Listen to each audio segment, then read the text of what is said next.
Olá, este é mais um programa Opinião e o tema de hoje é 8 de março, o Dia Internacional de Luta da Mulher. Nós estamos aqui com a Érica Andreassi. A Érica é militante do PSTU há 24 anos, ela é responsável pela Secretaria Nacional de Mulheres do partido. A Érica é enfermeira, mãe de 2 filhos e ela veio aqui conversar com a gente sobre a situação das mulheres hoje. Érica, tudo bem? Oi, tudo bem, Lu? Tudo bem. Érica, como que você está vendo a situação das mulheres hoje no mundo? Então, Lu, na verdade, a gente tem um aumento do machismo muito grande na sociedade, né? Você vê, por exemplo, a própria ONU, os organismos internacionais falam que o machismo a violência, por exemplo, contra a mulher é uma questão, é uma pandemia internacional. Uma em cada 3 mulheres sofre violência hoje no mundo. Então, evidentemente que a situação para as mulheres nesse sistema capitalista não é nada bom.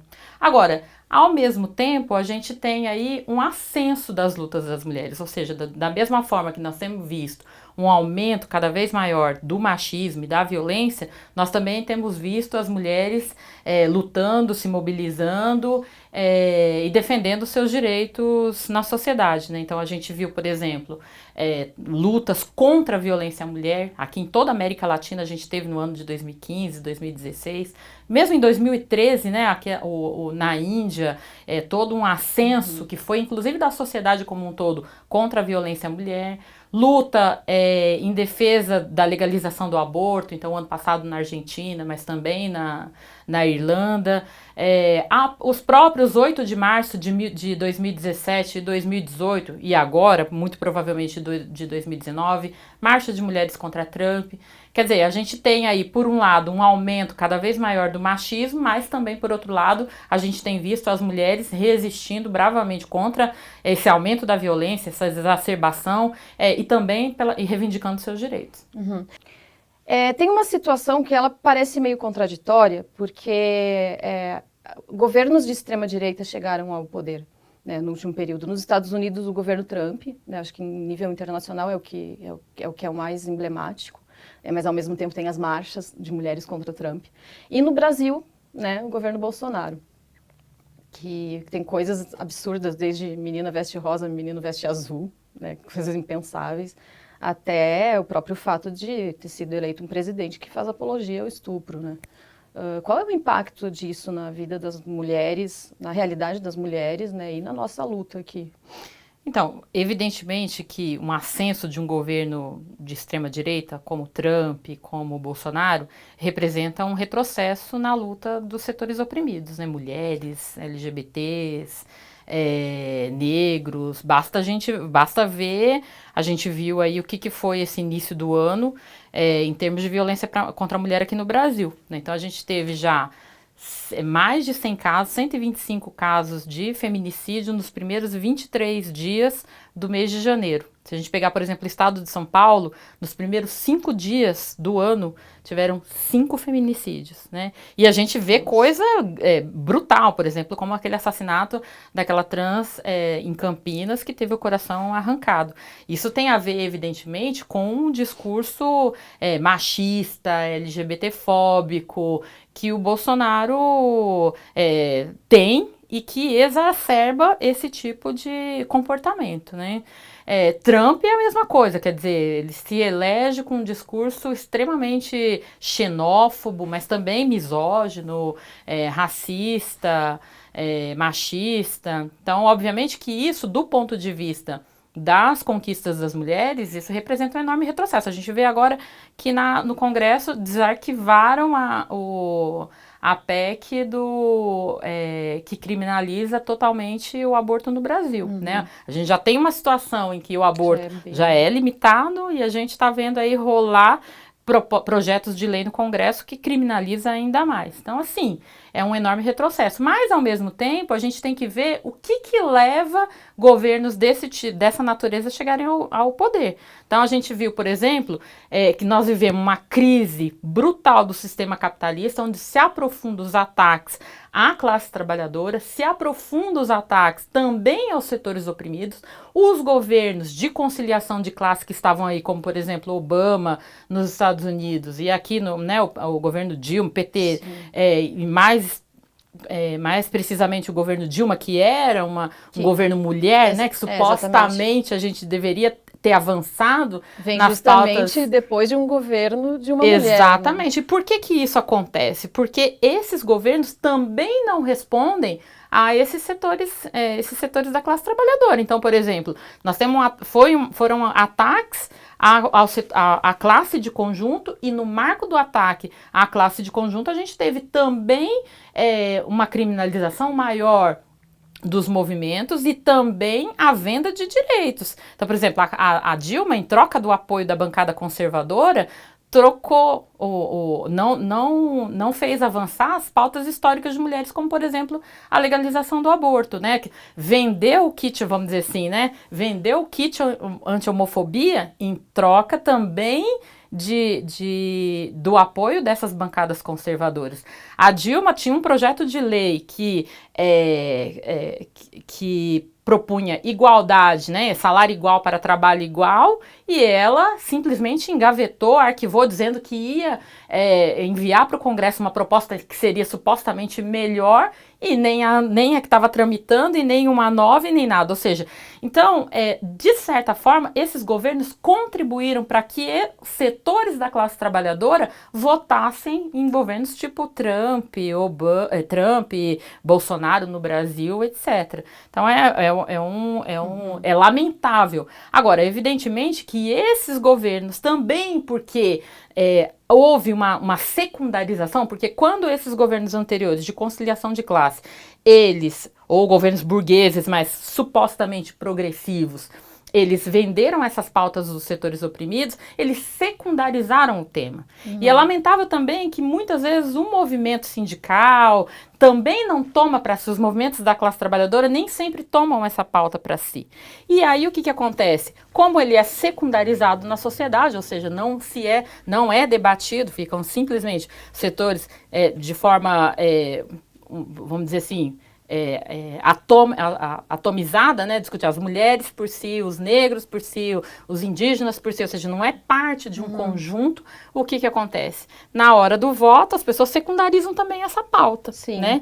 Agora, você vê, também a gente tem que ressaltar que antes da eleição do Bolsonaro, nós tivemos uma expressão da resistência desses setores também no ele não. Foi muito importante ter marcado posição em relação a isso. Isso expressa o quê? Que também não é que está dado de barato, que eles vão retirar, né, essa bancada conservadora do Congresso, ou esse governo de extrema-direita, que é ultraconservador, vai tirar os direitos dos setores oprimidos, vai atacar sem ter uma resposta. É possível e é provável que haja muitas lutas nesse terreno. Sim, é isso que eu ia te perguntar, se essa espécie de autorização que o governo dá para que tudo que tem, digamos assim, de mais podre, né, se manifeste do ponto de vista do machismo, da violência contra as mulheres, se isso, de certa forma, impediria a luta, mas o que a gente está vendo aqui não, né, que tem uma resistência. Alguma. Pelo contrário, nós estamos vendo ascensos. Porque se fosse automático assim, a gente não estaria vendo esse super ascenso que nós estamos vendo em nível internacional das lutas das mulheres. Né? Ou seja, seria, então aumentou o machismo, aumentou a violência, aumentou a barbárie contra as mulheres, aumentou os ataques de maneira geral. E o que a gente está vendo? Nós estamos vendo as mulheres indo para frente numa série de movimentos ultra progressivos em relação à luta pelos seus direitos, contra a violência, contra a barbárie, contra as expressões de machismo, etc. Né? Então, não é que o ascenso de governos desse tipo necessariamente significa a derrota de conquistas que a gente acumulou até hoje. Agora, também a gente tem que ter clareza, né, ou pelo menos tem que saber que essas conquistas que nós tivemos até hoje, né, desde do ascenso das lutas das mulheres, né, elas não estão asseguradas por si só. Né? Ou seja, essa é um movimento permanente. A única coisa que pode, de fato, garantir a plena igualdade entre as mulheres e, de fato, o fim o fim de ideologias do tipo, né, de machismo, homofobia, LGBTfobia, racismo, etc., é numa sociedade onde não haja nenhum tipo de opressão, nem social, mas também não haja, mas fundamentalmente não haja opressão, a opressão econômica, a exploração, no caso, né? Então... Voltando um pouquinho para o governo, a gente tem aí junto, né, no pacote todo reforma da Previdência, que é a pauta do dia. No que a reforma da Previdência atinge especificamente as mulheres? Porque é uma diferença, né? Claro. Ela atinge a classe trabalhadora de conjunto brutalmente, mas no que diz respeito às mulheres há algumas especificidades. Essa proposta do governo Bolsonaro, ela afeta as mulheres diretamente em quê? Então, olha só, a gente tem que entender que, primeira coisa, nós precisamos entender por que hoje nós temos na Previdência uma diferenciação entre a idade da aposentadoria de mulheres e a idade de aposentadoria dos homens, né? Tem a ver com esse quadro de desigualdade que a gente tem na sociedade e da qual as mulheres estão submetidas. Então, a gente tem, as mulheres trabalham em média 7h30 a mais por semana do que os homens, tem a ver com a dupla jornada. As mulheres, muitas vezes, abandonam, saem do mercado de trabalho e permanecem fora do mercado de trabalho por muito tempo, justamente porque, ao serem responsabilizadas pelo cuidado da casa, dos filhos, muitas vezes quando ela casa e tem filho, principalmente para as mulheres trabalhadoras que ganham menos, elas não têm como, a falta de creche, por exemplo, a falta de ter com quem deixar o filho obriga essas mulheres a saírem do mercado de trabalho. Nós temos uma situação em que as mulheres ganham, em média, 30% menos do que os homens, né? Ou seja, e se a gente pegar as mulheres negras, essa diferença salarial, ela ainda é mais gritante, ela é pior, é mais grave ainda. Então, nós temos uma situação de desigualdade na sociedade para as mulheres. E a Previdência, embora ela não corrija essa situação, é uma forma de diminuir ou pelo menos recompensar as mulheres por conta disso aí. Então, por exemplo, as mulheres, elas se aposentam supostamente primeiro, mas quando a gente vai pegar os dados da Previdência, a gente vai ver coisas absurdas, tipo assim, por exemplo, as mulheres ganham em média, o valor da aposentadoria das mulheres é 23% a menos do que a dos homens. Então, por exemplo, hoje nós temos uma situação que é o seguinte: para se aposentar por idade no Brasil hoje, né, ou seja, os homens aos 65 e as mulheres aos 60 anos, na verdade você tem que ter no mínimo 15 anos de contribuição. Quer dizer, na verdade não existe uma aposentadoria supostamente só por idade. Completei 60 anos, eu mulher vou me aposentar. Isso não existe. O que existe se você consegue contribuir por no mínimo 15 anos e você chega aos 60 anos, a mulher, e aos 65 os homens, a mulher tem o direito de se aposentar, a mulher e o homem, né, no caso. Então, só que o que acontece? Muitas vezes, as mulheres, elas demoram mais para conseguir acumular esse período mínimo. E quando ela consegue acumular esses 15 anos para poder se aposentar, ela já está lá com idade, muitas vezes para cima de 60 anos e tal.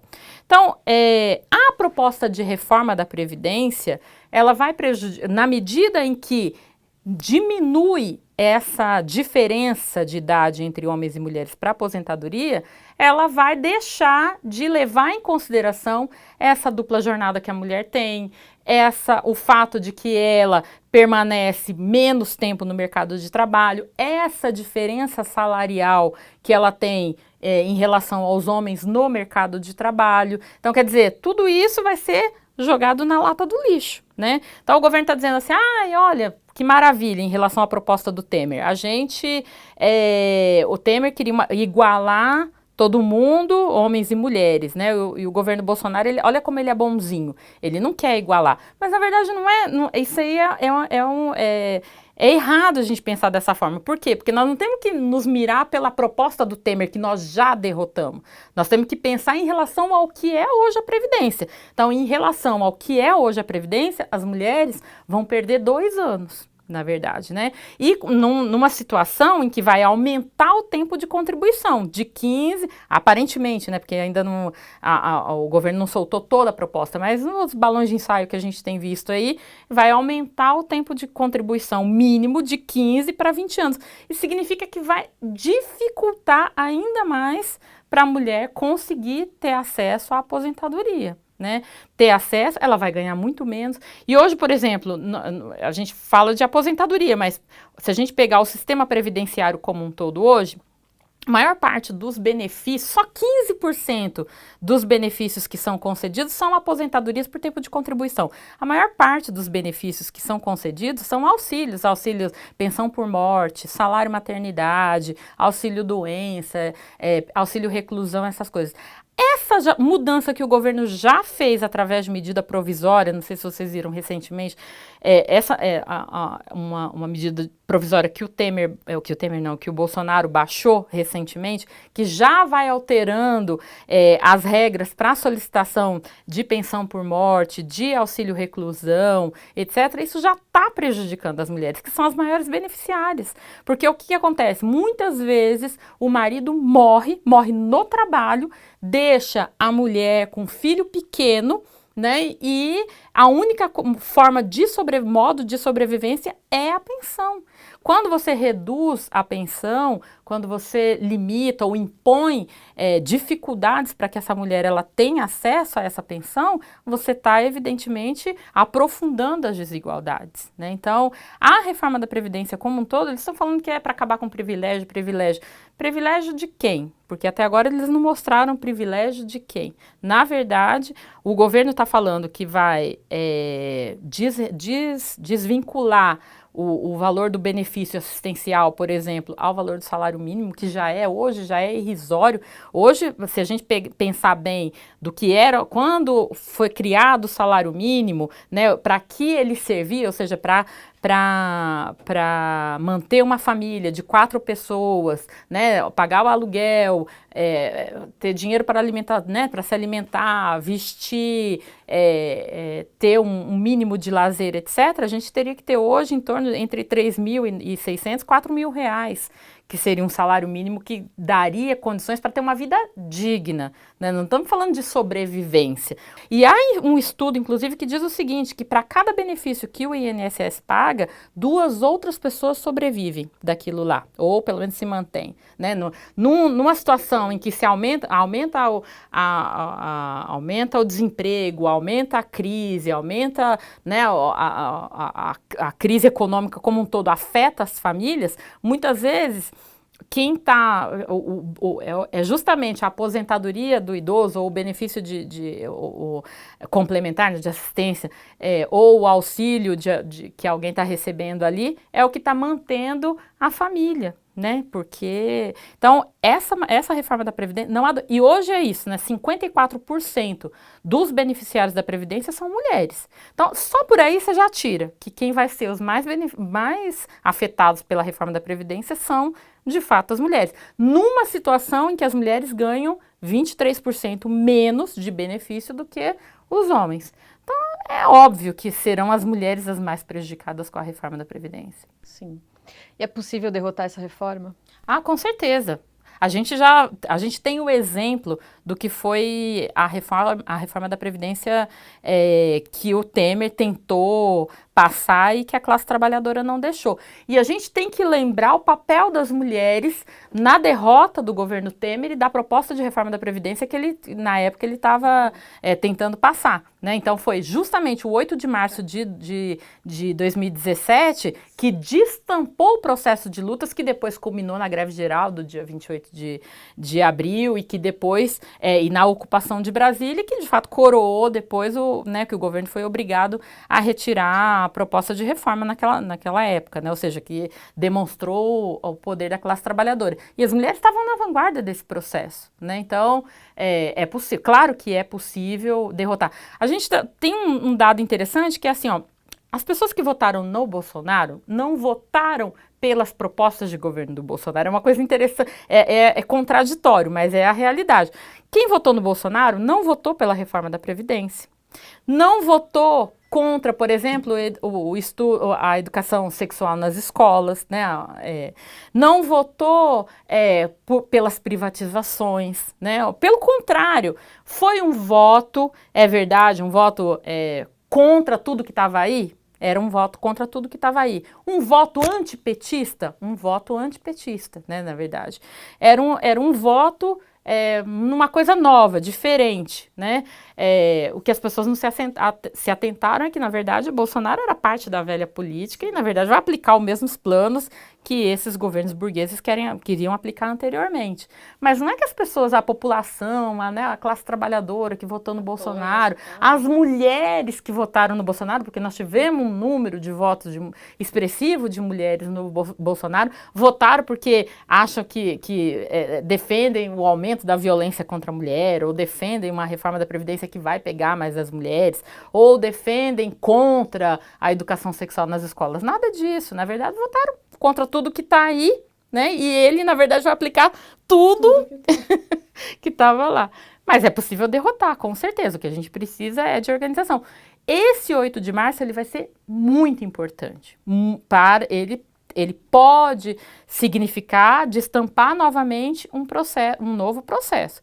Evidentemente que nós estamos cruzados também no movimento de mulheres pelo papel das direções que a gente tem no movimento sindical. Então, por exemplo, lamentavelmente o que a gente tem visto é que setores do reformismo defendem colocar na pauta do 8 de março a questão do Lula livre. Isso é um absurdo completo. Por quê?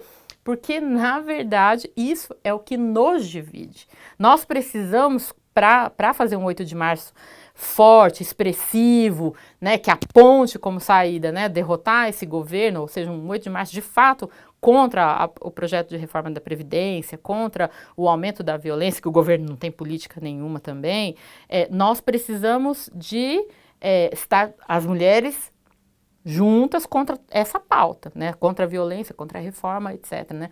Justiça para Marielle, etc. E o que tem acontecido, né, por parte do PT e setores aí que hoje, né, gravitam em torno do PT, ou viraram puxadinho do PT? Colocar a pauta do Lula livre como parte das demandas do 8 de março. Né? Nós achamos que é legítimo por parte desses setores defenderem, se quiserem, essa bandeira no movimento. Né? Eles têm total direito, por exemplo, nas suas falas, no 8 de março, nos seus materiais próprios, nas suas bandeiras, colocarem essa reivindicação. Agora, não pode ser que no 8 de março, que nós temos como tarefa derrotar esse governo, derrotar essa proposta de previdência, de reforma da Previdência, derrotar, reduzir os índices de violência contra a mulher, etc., exigir políticas públicas em relação a isso, colocar um Lula livre, porque justamente os setores que votaram no Bolsonaro, porque estavam contra essa política aí, ou essa narrativa, essa bandeira, vamos dizer assim, vamos chamar assim, esses setores não vêm para a luta, né? Porque quando olha e fala assim, não, isso aqui não me representa. Né? Então, nós achamos que isso é errado, é equivocado do ponto de vista das necessidades que nós temos hoje, né? Agora, porque o que está colocado é unificar as mulheres e a classe trabalhadora de conjunto numa pauta que seja contra a reforma, contra a violência à mulher, contra, né, a criminalização dos movimentos sociais, ou seja, tem uma série de coisas aí que a gente tem como tarefa. E todo um desafio aí de trazer para a luta, desafio. Né, setores, inclusive setores que votaram no Bolsonaro. Com certeza. Estamos chegando ao final de mais uma opinião, mais um recado para quem está assistindo a gente, Érica? A gente está também com uma campanha em nível internacional, né, por parte da ALIT, que é a organização, né, que a gente faz parte, que tá, né, tem partidos, vamos dizer assim, irmãos em outros países também, em defesa da greve internacional de mulheres, da luta das mulheres trabalhadoras, né, e a gente está com uma campanha aí, com um monte de material, nós temos, né, no site da ALIT tem um microsite lá com uma série de materiais que estão sendo disponibilizados também, né, a gente queria convidar todo mundo a também conhecer e ler nossos materiais, ver os vídeos. E este foi mais uma opinião, e não se esqueça de se inscrever no nosso canal e acompanhar todos os nossos programas. Até a próxima!